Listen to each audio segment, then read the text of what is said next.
I thought I would record a few of my thoughts about the game Starfield. Uh, just because I played it recently, it came out recently, and I have thoughts that I just want to share. So I'm gonna go through my thoughts. I wrote down some notes, not in any particular order. I'm just gonna ramble. I don't have a script or anything. So first off, I want to talk about the story, because it is just terrible. The main story, particularly. Excuse me.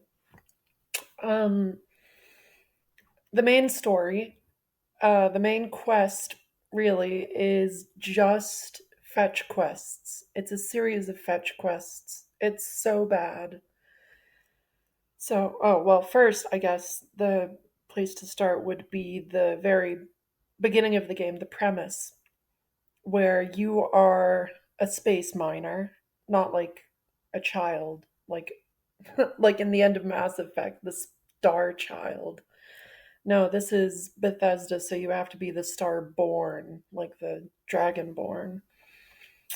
Anyway, sorry, tangent. Um, so you start off, you're just doing some mining. You find the magic space object, which is very lazily called an artifact. They couldn't come up with anything a little more interesting than that. And then some dude shows up, you fight some pirates, and then, in possibly the most contrived attempt at starting a narrative or a game, the guy who just showed up says, "Take my spaceship and my robot and go have an adventure," which just destroys any kind of immersion that might have been built up by the intro, which I've heard some people complain that the intro is too long. I don't really agree. I think it's fine. From a gameplay perspective, obviously from a narrative perspective, it's total trash. And this is where you sort of bump up against the railroading that is in this game, where if you say like, "No, I don't want to do that. I'm a minor. I want to stay here," the game literally just like talks shit about you. Like, I can't believe you wouldn't want to go on a cool adventure, man. And if you try and tell Lynn, the leader of the miners, she's like, "No, this is what is happening now. Go find out about the artifact or whatever." It's just so blatant in saying like, "No, you have to do this." I don't mind games that railroad you, right? Like I love Half-Life 2 and Half-Life 1, and the railroading there is strong, but it's only a problem for me when A, you see the tracks, which you very much do in a Bethesda game. You can tell that this is what is going to happen, and I'll talk about that in some other contexts in a bit. um, and Bethesda is selling this game as an RPG, a role playing game, and generally people think of Western RPGs as having a fair amount of player choice. This game has very little player choice and essentially no consequences for the choices that you do have. So anyway, after just the abysmal opening in terms of story and plot, you show up at Constellation, which has to be one of the worst factions in any game or, story, book, movie. I don't watch a lot of movies. Excuse me. I'm so sorry. Um, that I've ever watched. None of the characters are memorable. None of them are interesting. They're all, I mean, you have the snobby English woman, you have the snobby English man, you have the religious young man, You have the religious young woman and the robot. Oh, and the annoying, like, you know, quirky Neil deGrasse Tyson sort of black guy, and the strangely feminine looking Sam Coe, who is extremely bland. I forgot about him when I was writing my notes, and I didn't even write him down. Um, that's how boring these people are. I just straight up forget people from the main cast because they're so nondescript. And oh, I didn't even realize that there was romance in this game, because why would you romance any of these characters? None of them are compelling enough for me to have interacted with them beyond when the main quest forced me to. So I don't even know if there are companion side quests. I imagine there are, outside of the main quests, which double as companion quests, because that's the only way that they've put any variation on the fetch quest formula for the main quest. It's so bad.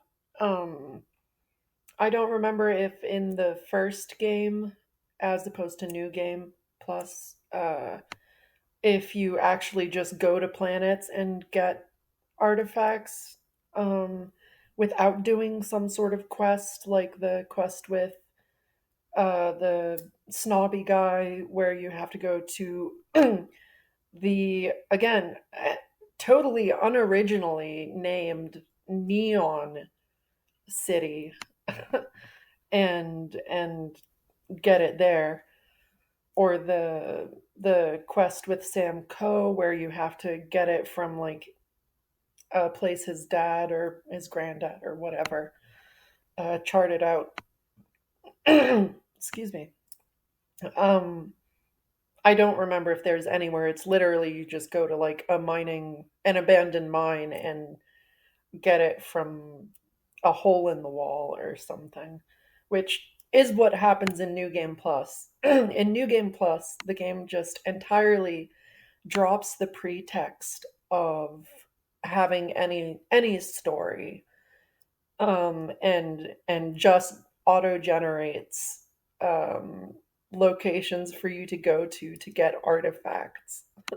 It's so bad. I mean, on the first run through of the game, right? The driving force behind the plot is we need to figure out what these artifacts are and what they do. And that is such a weak pull. Um, and I know people think that Bethesda games are about the side quests and the individual stories that you come up while you're playing. I can acknowledge that viewpoint. I also think main quests are important. They're the main quest.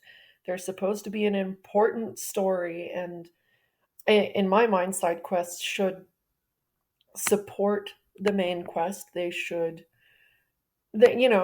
could offer like a respite from the main quest, and just be like some interesting thing or something that flushes out the world. And I think the main quest is supposed to be the big part of the game. It's supposed to be the thesis of the game, I guess, right? It's not something that I'm going to dismiss it being bad. I think that is a fundamental flaw if the main quest is bad. It's worse than Skyrim's main quest, even, which is hard to imagine. Um, so, yeah, literally the first run through of the game, the only mystery is what do these things do? It turns out what they do is just they let you do a No Man's Sky and restart the game. It's so unoriginal. I don't know. I honestly don't think that they had any dedicated writers working on the main quest. Rather, they most likely wrote it by committee or something, because I cannot see anything in the main quest that is intriguing or thought provoking or anything even resembling any sort of narrative structure. It's it's it's juvenile. It's like a child wrote it. And then of course there's the, false choice between fighting Zelenin or Jimenez. Sorry, the emissary. Excuse me, the emissary or the hunter. I'm sorry for the coughing. I think I'm getting over a cold, so just bear with me. I might edit them out. I'm also very lazy and unskilled at editing, so you might just have to deal with it. So really the only choice in the main story quest is which boss battle you're gonna fight, and as a result, which weapon do you get as a reward. And I use the term reward very loosely because when you beat the final boss, the only thing left, assuming that you're pursuing the main quest, is to restart the game. And when you restart the game, you lose everything aside from the player experience and perk points and all that. Which is just kind of shitty, right? Like, I was role playing my character as a member of House Varoon, and up until that point in the game, I had not seen a single Varoon weapon, like the Star Shard or the Pain Shard or whatever the rifle is called. I don't even know because I'm in my second playthrough and I still have yet to encounter one. But the only one that I did encounter was Eternity's Gate, which is the um, reward for killing the emissary slash Sarah. And it looked like a great weapon, except I used it for no encounters because after that the game restarted. And you can say that's on you. You're supposed to go do side content before moving on to New Game Plus. And I disagree with that.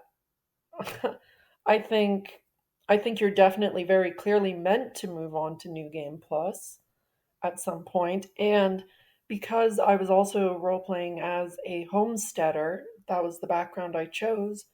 Excuse me. Man, I'm worse than DSP at this. But because that's the background I chose, being a homesteader, I decided to move on to New Game Plus sooner rather than later so that I wouldn't have to ditch all of my outposts to be able to see what all the fuss about New Game Plus was. It turns out the fuss about New Game Plus is just smoke because New Game Plus, the only benefit really from being Starborn, and I laugh whenever I think of Starborn because again, it's so creatively bankrupt, right? How do you with a straight face make the Starborn after the last protagonist was Dragonborn? It's it's unfathomable to me. Um I forgot where I was going with that. It's just bad. Um that's right. The Starborn. The only benefit is that you get to drop the pretense of having a main quest or a main story, and you just go do the almost radiant main quest. It's so bad. Um, I will say there is one quest that seemed decent up until a point, and that is the Terramorph quest, the UC Vanguard Terramorph quest. I thought it was good, especially at the beginning. It was very atmospheric.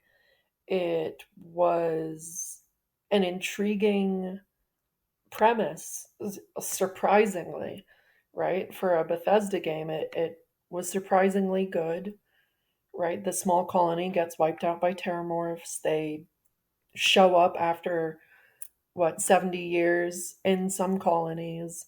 And in Londinium, they showed up after like 20 years, and now in Tel Ceti too. And the goal of the quest is to figure out why, what's happening. And spoiler alert, oh, I guess I should have said that earlier on. Spoiler alert, I'm not going to hide spoilers. I'm just going to talk about the game and whatever comes to mind while I'm talking. So when you are starborn and doing this quest, you can't just say, "Oh, by the way, this is all happening because of Vivectus and some magical plants from Londinium."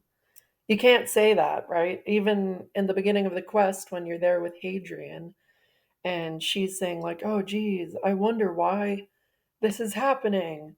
There's no speech option with the little starborn tag to say, "I know exactly why this is happening. Let me tell you."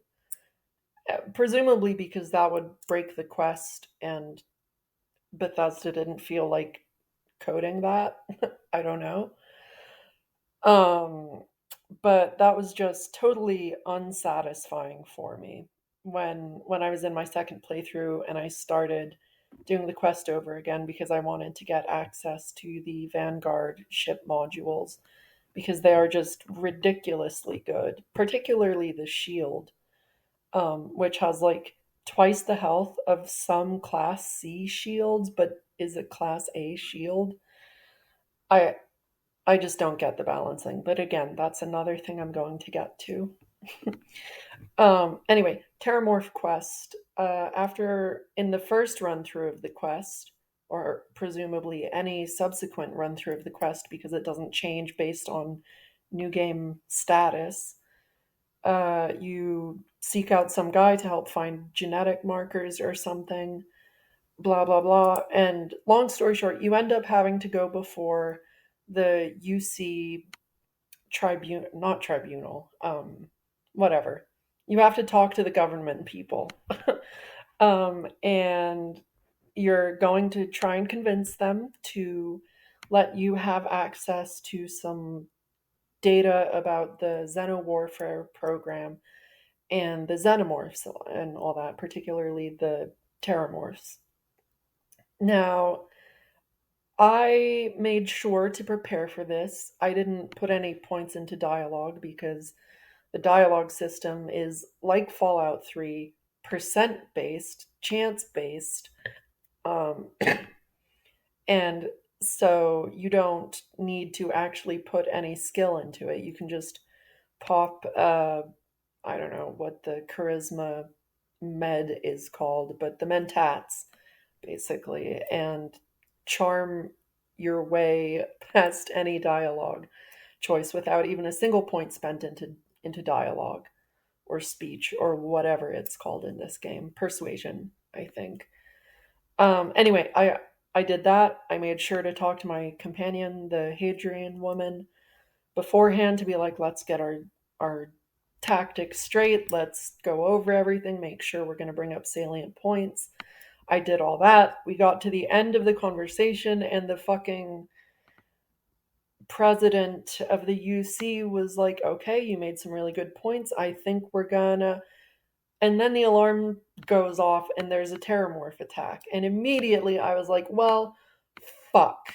Because it made it feel so useless that I had put so much effort into making sure I handled that dialogue encounter properly because I knew that even if I had fucked it up, the fact that there was a terramorph attack means the UC is instantly going to approve it, regardless of whether or not I succeeded in that conversation.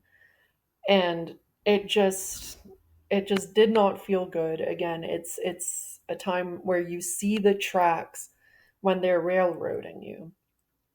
Anyway, so you go deal with the terramorphs. I had assumed that, right, that's too convenient. We're having the meeting on the terramorphs and there's a terramorph attack. So I assumed it was an inside job, presumably by the UC to gain access to the Xeno warfare data so that they could use it, perhaps in some nefarious way or something. Instead of something interesting like that, where it would play on the world and the tension between the established factions. It was because some allegedly dead war criminal who is stuck in a prison underneath essentially the space White House is able to pull strings because they give him communication with the outside world and orchestrate this entire quest basically to the end of restoring the honor to his name and the honor of the clone pseudo daughter that he didn't care about and had no relationship with. So it just sort of takes the interesting quest premise and just goes in the stupidest direction. I will say, Ve Victus is an interesting character. Unfortunately, he's stuck in a Bethesda game. So it's just everything involving him is contrived and stupid for the most part. I think it is an interesting character where he really is sympathetic. I don't think he was a villain in the traditional sense. I think what he did made sense. I think not telling people that, like, hey, these little heat leeches are going to turn into terramorphs was a bad thing, right? Like, that's a little villainous, but I don't think striking Londinium was a bad thing. I think it was totally justified. And hell, maybe that makes me a war criminal sympathizer. I don't care. Um, anyway, so he's an interesting character. I decided to cover up for him because I was prioritizing the relationship between the frontier systems or whatever and the UC because I wanted them to reconcile and for there to be peace and all that. I didn't actually end up finding out if there was a faction quest where you get to pursue peace because I just sort of lost interest in the game and there was not a lot pulling me into it. But I did that with the intent of strengthening relations between the UC and the other factions. Because, imagine the Terramorph situation happens, and it's not just because of the UC, it's because the UC didn't kill a war criminal and allowed him to have access to the outside world. That would destroy any trust that the other factions would have gained as a result of this Terramorph situation.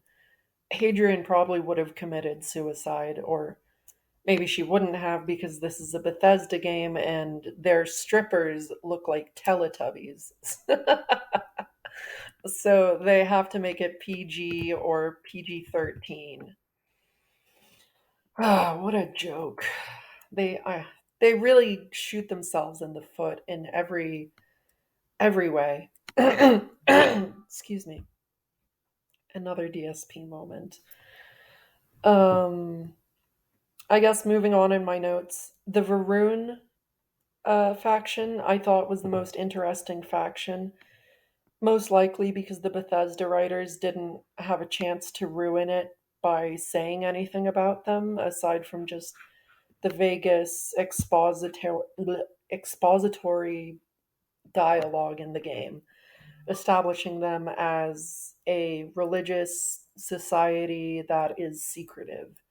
And of course, they have to have Middle Eastern accents because, heaven forbid that they try and do anything that isn't a cliche, right? You don't have to ape Dune so hard that your mysterious religious faction that worships a great serpent or a great worm in the case of the Fremen uh, has to sound like Middle Easterners. It's so cliche. Right? Why not? Why couldn't they have Mexican accents? That would have been interesting, right? But no, they have to do the cliches. That's part of why I didn't really like Baldur's Gate 3 too much, right? Of course the goblins are going to have the Cockney accent. Of course the elves are going to have posh RP accents. It's just so bland. Um, Moving on. Oh God, the dialogue. I don't think I mentioned it aside from the Space Obama guy in Constellation, but the dialogue is so bad. It's not super bad all the time, but when it's bad, it is horrendously bad. This is what happens when you let millennials write dialogue, and it is painful. Um, I will say it reminds me of in Arcanum where you can roleplay as like a feeble-minded person. So that's good. Or the low intelligence runs of, excuse me, Fallout, except since this game doesn't have like ability scores, they just let you choose retarded dialogue choices.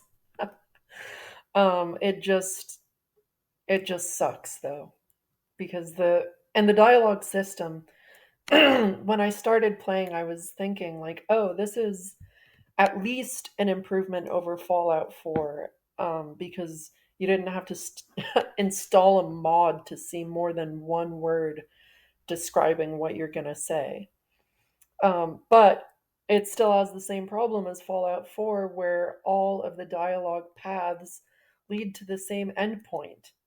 And so it makes the dialogue feel useless because you're not making choices. And the one or two times when you do make choices, it's totally inconsequential. Let's see, moving on. I mentioned the railroading. Another example of railroading when you're getting, or I guess stealing the artifact from that weirdo collector guy. Uh, you have to go on the ship. I showed up and I was like, I'm so fucking tired of this shit. I'm just going to kill him and, take the artifact from the ship debris, right? It's not going to get damaged. It was already established that the artifacts are nigh indestructible. So I tried to blow up his ship. I destroyed his defenses and I unloaded all of my weapons into his hull and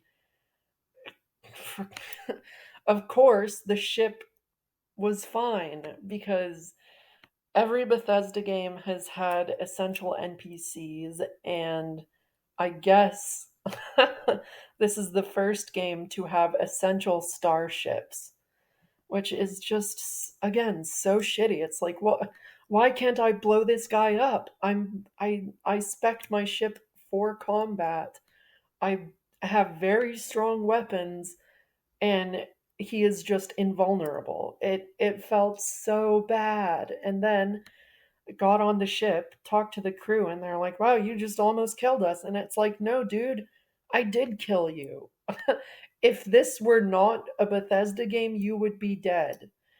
And they were going to fight me, but I got lucky on the dialogue choice because it's a fucking percent chance system and just talked my way out of them shooting at me, even though I tried to kill them. So then I just walked to the crazy dude, who is probably some descendant of Earth royalty, given how eccentric he is. I'm surprised there weren't any children in the cargo hold. The Epstein starship. That's a tongue twister. So you go there, you try to steal the artifact, but you can't because you have to walk into the room with him. So you take it, he turns hostile. I shot him in the head once and he fell over, not dead because he was essential. And he just said, "Okay, take the artifact and go away."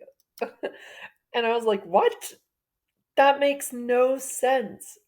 I literally tried to blow up your ship. I came on board, somehow talked my way out of your crew shooting at me, then shot you in the head and took your shit, and now you're saying just walk away? It makes no sense." And the rest of the crew on the ship were like, wow, he's actually letting you away? I can't believe it. And I was like, yeah, dude, I can't believe it either. This is so stupid. So it just railroads you so hard because they want you to see the specific set pieces that they designed. Oh, and another quest, the first contact, where you have to do some talking between a, you know, sublight colony ship and whatever. Which, by the way, a sublight colony ship making it to, uh, was it the uh, Alpha Centauri system in 200 years? That does not sound right. Alpha Centauri is 4 light years away. Um, that does not sound like 200 years at any speed for current technology, or any technology, because despite being advertised as NASA punk, there is absolutely no realism in this game in terms of most things, but particularly space flight, which I understand with grav drives that they need some excuse. I get that. And it's not hardcore. I mean, there's space magic. You get shouts. You have to go to Arngeir to tell you where the word walls are to get the shouts. Except this time it's Vladimir, not Arngeir, or whatever the fuck his name. And instead of word walls, it's temples, and instead of shouts, it's powers. And all of them are totally useless aside from personal atmosphere, which is only useful because you just have to sprint everywhere because everything is so spread out just to artificially pad the playtime. It's so nonsense. Anyway, so first contact, the colony ship is just totally boring. There's no like reavers on board. There's no think blue count 1 2 situation where there was, the horrors of humanity unleashed when people were trapped floating in space with no external authority. Nope, nope, just a bunch of quirky NPCs, uh, and that's it, which is stupid in its own right. But then they want to settle this specific planet.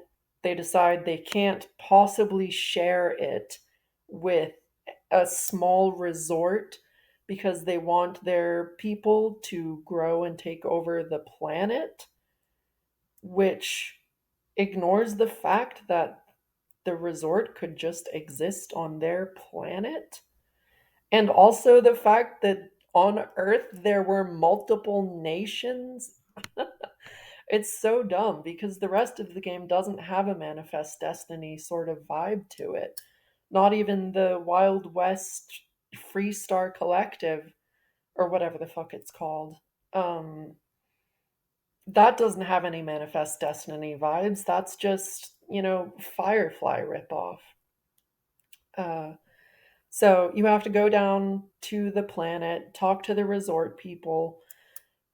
They give you the option to kill the colony ship or pay them a fuck ton of money or enslave the colony ship.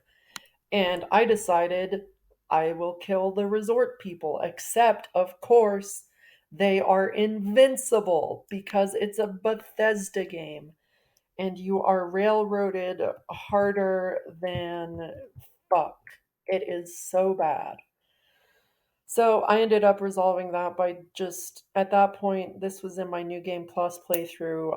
I just console commanded myself the money and paid them off and all that. And it was just unsatisfying. And it would have been unsatisfying if I had gone to some procedurally generated world, killed some bandits, and looted their corpses for the money. It just took less time. So, moving on. I guess gameplay. I touched on this, but the space battles are extremely bad. Newtonian flight is locked behind a perk. And even then it's not proper Newtonian flight because you're flying in space. You press boost on your spaceship. It goes up to whatever, 500 meters per second. And then when the boost runs out, The spaceship goes back to 200 meters per second or whatever, which makes zero sense because you're in space. There's no force acting to slow you down. There's no friction because there's no atmosphere. I don't, and there's no sound of thrusters firing, so it's not a ship control system. It's just dumb. I don't know what Bethesda is thinking or was thinking. I mean, Elite Dangerous has been out for damn near a decade and it has better space combat than this. I'm not saying they had to make it like Children of a Dead Earth, like full autism space combat, where you have to, if you're fighting around Europa, you have to worry about Jupiter's gravity throwing your missiles off course. That wouldn't be accessible for most people. But to have it just be like lame ass dog fights is just so boring. Um, yeah, so that's bad. It doesn't feel bad. I do sort of think there was an opportunity for some sort of risk reward in terms of the fact that you can only dock with one ship because I don't know why. But you can't dock with a ship if you're getting fired at. So you have to I haven't tried like disabling all of the ships and their weapons. That that just seems like too much effort. So I always kill all but one ship and then I dock that. And often I would try and keep the highest level ship alive because that would give me the most loot, presumably, or the most valuable ship. But ships sell for fucking peanuts. It's ridiculous. Particularly when you have to register the ship for a ridiculous fraction of its cost. So say you, I don't know, commandeer a ship that's worth 1,000 credit, or not 1,000 credits, 100,000 credits. You'd have to pay a good 70 or 80,000 credits, and then you're only making a profit of 20,000 credits. And that's not really a whole lot considering it's a spaceship. And honestly, I would imagine it's probably less than that. I've never made more than maybe 6 or 7,000 credits by selling a ship, and that is just abysmally bad. So what ends up happening is I just destroy ships without consideration because the economy is so poorly balanced. It's frustrating. There's potential and it's just squandered by the lack of identity and the lack of direction in the game and the lack of balance, which is par for the course for Bethesda. They really are just like fucking stupid. I mean, they're bottom of the barrel, I would say, in terms of actual quality. They have a lot of breadth, but not a lot of depth, their games. And even then, the breadth these days is just the same from the last game with some extra stuff tacked on, and it's just feature creep. Because I mean, it used to be a joke, right? That Fallout 3 was Oblivion with guns, and Skyrim was Fallout 3 with swords, and Fallout 4 was Skyrim with lasers, and now unironically, Starfield is Fallout 4 in space because they just keep taking the previous engine and tacking more shit onto it. And it's not working out. It's just producing low quality games with poor writing. Right? It would be one thing if all of these systems were there and half baked, but the story was good. That's not even the case.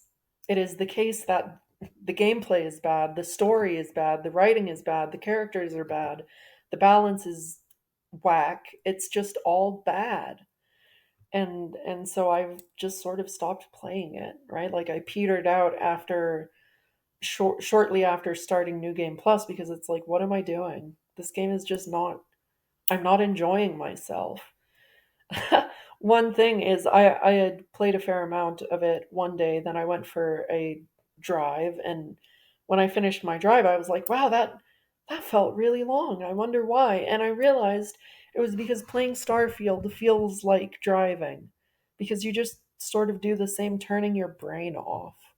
It's so unsatisfying.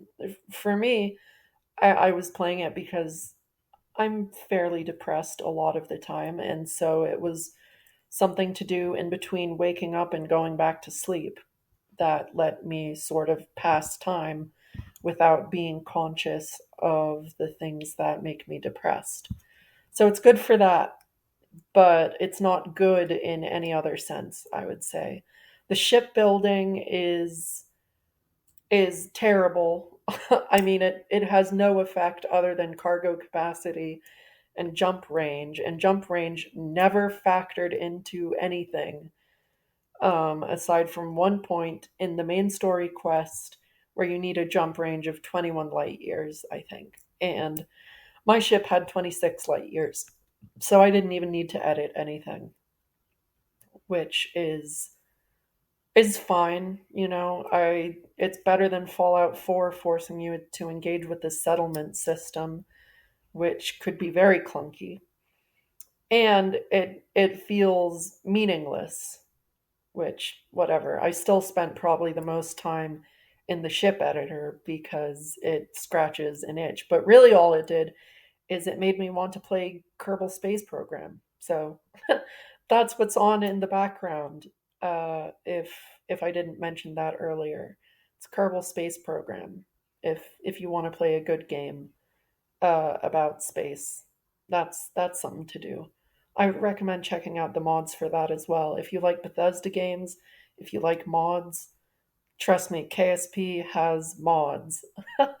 And they're actually good too. So let's see, another quibble, I guess, is that it would have made sense at some times to be able to use your ship weapons on a planet, but I guess they couldn't do that because of the way they implemented ships. That's fine. Another thing, why have mechs in the game if you cannot use them? That is a minor nitpick, but as someone who enjoys mechs, I'm just sad to see this wasted opportunity.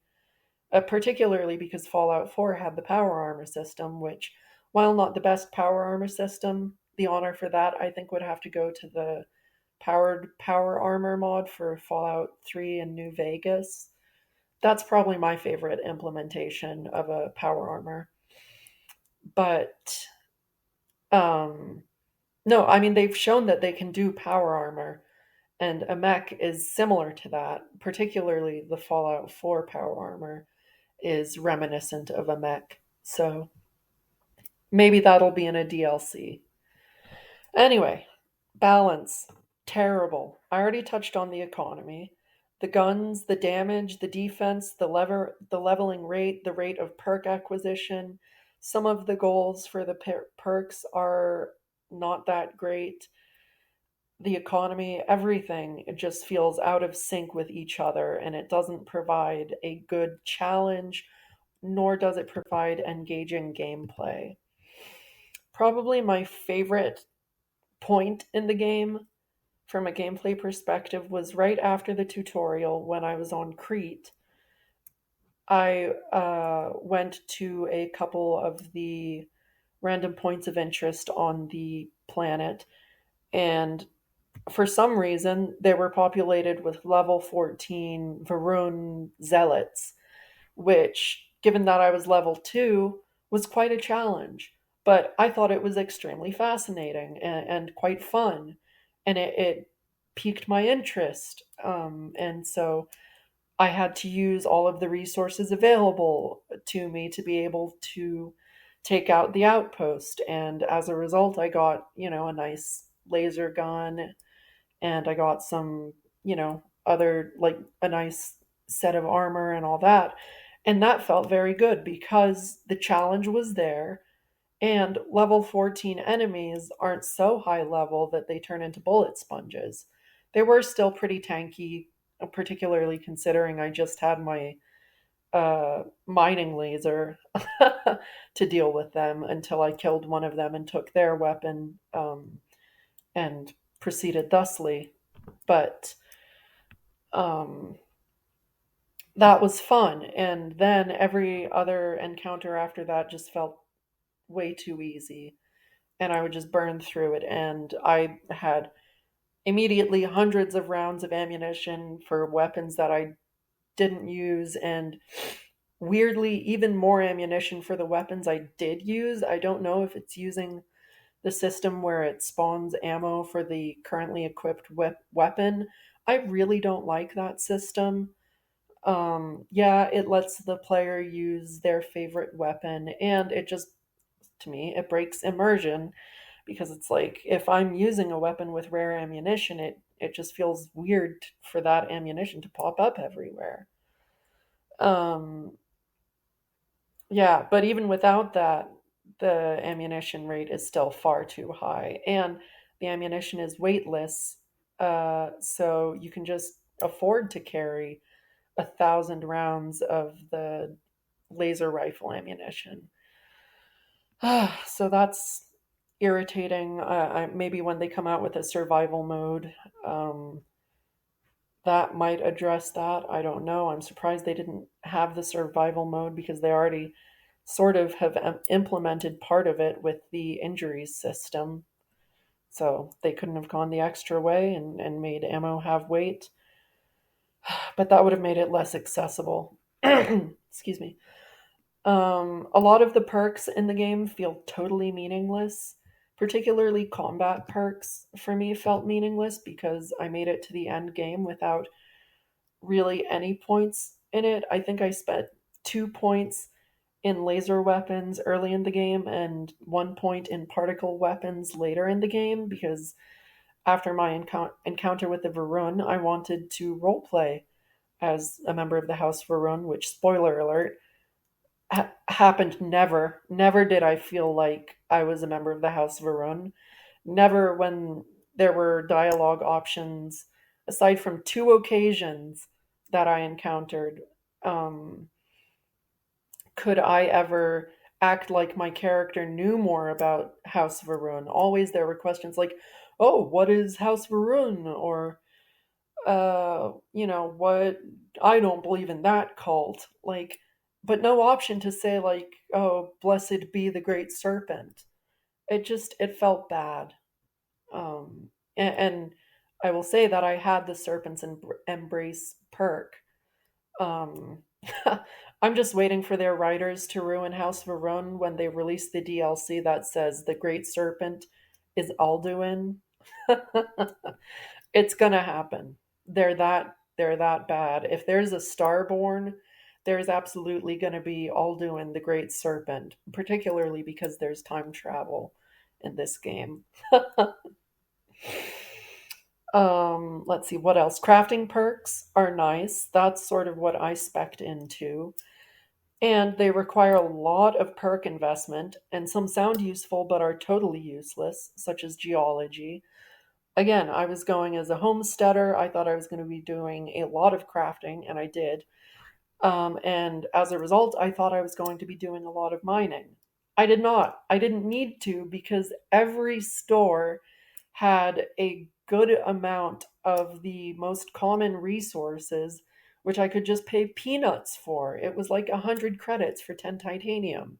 So whenever I would, get into port, I would just buy all of the resources because that's a hell of a lot faster than trudging around some proc gen environment looking for nodes to laser. So that, again, poor balancing that removes any incentive to engage with particular systems and also makes certain perks useless.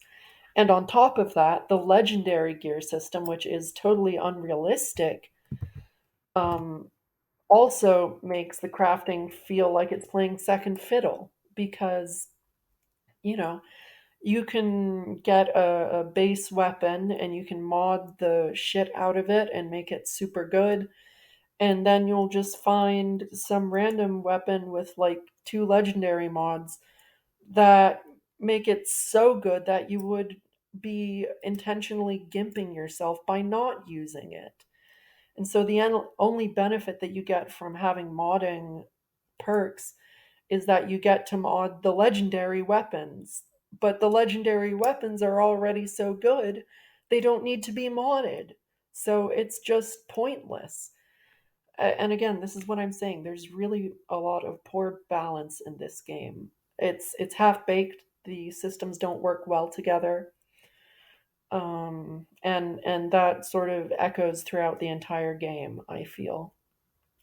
Now, let's see. Early game, I already mentioned that. Oh, the powers are useless. I said that aside from the personal atmosphere, which is great for sprinting when you're over encumbered.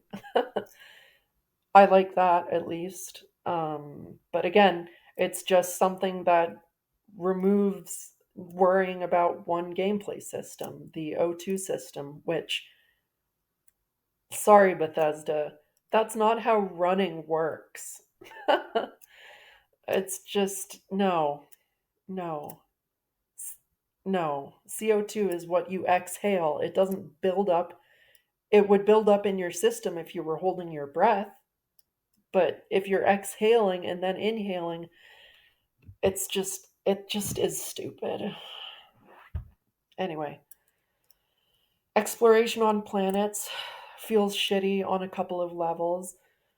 I think partly it feels bad because wherever you land within a kilometer, there's already something like an abandoned mine or an abandoned base. And so it never really feels, even on the far star systems, like you're an explorer. I hear people complaining that, oh, these planets feel too bare. Well, like, no shit, dumbass. What do you expect? It's space. And Bethesda is like, no, there's going to be in every square kilometer two bases already. And it's like, at that point, these barren moons feel more populated than rural America, which is just ridiculous. And even then, if you do engage with the random bases and all that, it feels bad because they're all the same, filled with generic raider spacers, um, and not really anything unique, and so it just feels bad for that reason. So I guess the last thing I'll just briefly touch on is performance. I really didn't have that many issues. I have probably a bit of a mid computer, I guess. I don't remember if my CPU is an i5 or an i7. The video card is a 57 XT, I think, and it has 16 gigs of RAM, so it's not the worst. It's also not the best. I had no problems in terms of lag when I was playing, aside from when I would open the scanner. There would be a slight stutter, just the same as when you would open the workshop in Fallout 4. I think that's probably unavoidable because of the engine that they're using. So there's no point in complaining about it. They just need to get a new engine, which they're not going to do. They're not, I don't know why. They're so entrenched in their current system. They're probably thinking, like, man, if we're going to go to a new engine, how are we going to bring over all the features? It's like, dude, don't. The engine is bad because it's bloated with features. You need a new engine to be able to start fresh and then really focus on making good systems that are quality over quantity, as opposed to the Bethesda approach of just, like their environments, filling it with so much clutter that you can't really even tell what's supposed to be going on. So I don't know. I'm sorry for talking for so long and for coughing and hacking and all that, though that does sort of seem to have cleared up by now.